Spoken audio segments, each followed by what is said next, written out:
Saudara Presiden Prabowo Subianto berencana mengevakuasi 1.000 warga Gaza ke Indonesia. Misi ini pun menuai berbagai respon. Pasalnya, siapkah pemerintah Indonesia menampung warga Gaza yang terluka? Apa saja yang harus diperhatikan? Kita akan bahas bersama dengan sejumlah narasumber yang sudah hadir ke studio. Sudah ada praktisi dan juga pengajar hubungan internasional sekaligus pendiri Lembaga Penelitian dan Pelatihan Independen Sembarji Polisis. Sudah ada Mbak Dina Prapto Raharja. Selamat pagi Mbak Dina. Selamat pagi. Ya, kemudian juga melalui sambungan daring sudah ada anggota Komisi 1 DPR RI dari fraksi PKS, sudah ada Pak Sukamta. Selamat pagi, Assalamualaikum Pak Sukamta. Selamat pagi, Waalaikumsalam warahmatullahi wabarakatuh. Iya, kami sebenarnya sudah berusaha sedari malam hingga pagi hari ini untuk menghubungi pihak dari pemerintah. Dalam hal ini adalah Kementerian Luar Negeri melalui juga juru bicaranya, termasuk juga juru bicara kepresidenan, tapi kemudian belum mendapatkan respon ataupun tanggapan. Tapi tidak apa, kita dialog dulu di pagi hari ini bersama dengan Mbak Dina dan juga Pak Sukamta. Ini saya ke Mbak Dina dulu. Mbak Dina, ini kan pernyataan yang ya kita lihat Pak Prabowo mengedepankan mungkin karena kemanusiaan. Tapi kemudian yang jadi pertanyaan, apakah mungkin ini terrealisasi? Oke, dimensi kemanusiaan memang satu faktor yang penting untuk jadi perhatian, bukan hanya Indonesia tapi dunia. Karena itu yang memang missing ya dalam perhatian dunia saat ini. Tapi kita perlu lihat bahwa di Timur Tengah sendiri proses negosiasi itu benar-benar belum menuju konvergensi, belum mengerucut ke satu hal yang akhirnya bisa ada titik temu. Masih deadlock? Masih deadlock. Jadi negara-negara yang dikunjungi oleh Presiden Prabowo kali ini ke Timur Tengah itu sebenarnya negara-negara yang posisinya bukan di satu meja ya dalam soal penyelesaian masalah Israel-Palestina ini.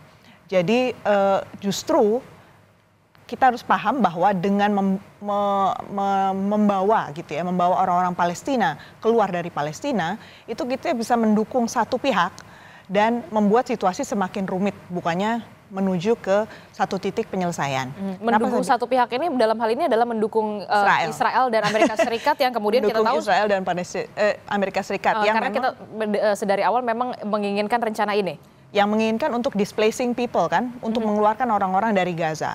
Jadi saat ini dari pihak Amerika Serikat beserta para sekutunya seperti Uni Emirat Arab, kemudian Qatar, mereka Saudi Arabia, mereka juga inginnya yang penting segera ada rekonstruksi di Gaza dan mereka akan terlibat, sudah lengkap dengan rencananya dan segala macam untuk rekonstruksi dan proyek-proyek apa saja yang harus mereka jalankan. Di pihak yang lain ada Turki misalnya, Turki juga ingin terlibat, tapi mereka tidak satu pandangan tentang caranya karena Turki juga punya proyek sendiri nih untuk bukan hanya Suriah tapi juga berhadapan dengan Israel yang merupakan musuh juga di kawasan tersebut. Kemudian Israel masih melihat dua pihak nih, ada Iran yang saat ini mendanai Hamas kan, tapi jangan lupa Qatar juga mendanai Hamas dan Qatar itu kaki tangannya Amerika Serikat juga. Jadi kalau dilihat dari situasinya, Israel ini kan kuncinya satu, dia nggak mau mengakui Palestina, hanya ada satu negara saja. Sementara di sisi yang lain kita lihat Palestina juga inginnya tidak ada Israel. Jadi dengan kita secara nggak langsung kita bawa aja deh orang-orang ini ke Indonesia, kita berada di posisi kita mau buat satu negara itu diberesin aja deh dulu. Padahal Gaza itu kalau kita lihat secara fisik ya, kenapa dia jadi satu perhatian dunia? Karena Gaza itu tempat yang full diisi oleh orang-orang Palestina, berbeda dengan tepi barat. Oke.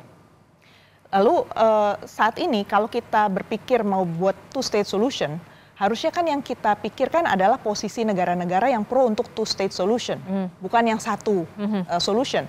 Dan posisi negara-negara itu sekarang sedang dilemahkan juga oleh Amerika Serikat. Gitu. Jadi kalau kita masuk di momen seperti ini hanya berpikirnya soal kemanusiaan, itu kita miss di gambar besarnya. Belum lagi kalau kita bicara soal teknisnya ya, teknis untuk membawa orang dari Palestina sampai ke sini itu ya.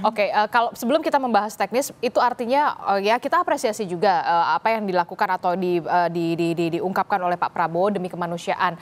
Kemudian warga Gaza yang terluka, begitu ya. Dan juga tadi saya sempat mendengar juga syaratnya harus disetujui oleh semua pihak. Kita tahu Indonesia ini berada dalam ini kita kemerdekaan Palestina. Kita sangat mengakui kemerdekaan Palestina. Ketika nanti ini benar-benar direalisasikan, justru malah kontradiktif atau bagaimana? Karena Palestina sendiri kan sebenarnya punya otoritas Palestina. Yang ternyata dari waktu ke waktu selama bertahun-tahun belakangan ini justru dilihat semakin melemah dan terlalu bergantung sama Amerika Serikat. Hamas makanya muncul kemudian menguat sebagai satu kekuatan dan akhirnya melakukan resistensi macam-macam. Karena mereka berpikir harusnya arah kita adalah terpisah dari Amerika Serikat. Istilahnya decoupling gitu kalau istilah international relationsnya ya. Kita berpisah dari Amerika Serikat lah kalau memang betul-betul mau independen. Nah, Palestinian Authority ini baru saja mengikuti kemauan Amerika Serikat dengan menunjuk Perdana Menteri baru. Namanya Mustafa. Dan Pak Mustafa ini adalah orang yang sudah lama dibesarkan di Amerika Serikat. Dia lulusan George Washington University. Dia juga orang lama di World Bank yang dianggap bisa menyenangkan Amerika Serikat. Tapi inilah yang kemudian dilihat oleh pihak Palestina sendiri, internal di dalam itu kan makin terpecah. Mereka lihatnya, loh kok malah nggak ada proses demokratis untuk memilih orang ini, kok tahu-tahu malah pro ke Amerika. Jadi kita malah melihat solusi itu memang kompleks, dan dengan mata kita yang tidak rutin berada di Timur Tengah, apalagi Kementerian Luar Negeri tidak hadir di sini untuk bicara, dan ternyata memang di dalam Kementerian Luar Negeri kan nggak ada divisi khusus yang benar-benar diperkuat ya. Kalau kita konsisten mau melihat isu Israel Palestina kan harusnya ada Direktorat Timur Tengah yang sangat kuat, yang betul-betul didukung oleh Kementerian Luar Negeri. Itu nggak ada sampai sekarang. Jadi kalau kita bicara soal holistik ya, saya pertanyakan soal pendekatan kita yang holistik di Timur Tengah. Karena ini bukan masalah sehari, 2 hari, atau setahun, 2 tahun ini. Kalau kita terlibat masuk, mau nggak mau isu ini akan bertahan selama puluhan tahun. Oke, jadi benar-benar harus difikirkan dulu sebelum ini bisa terrealisasi. Termasuk juga dampaknya juga yang nantinya akan terjadi di Indonesia. Ya, ketika tidak bisa sekedar membuat telinga orang Indonesia happy aja ya.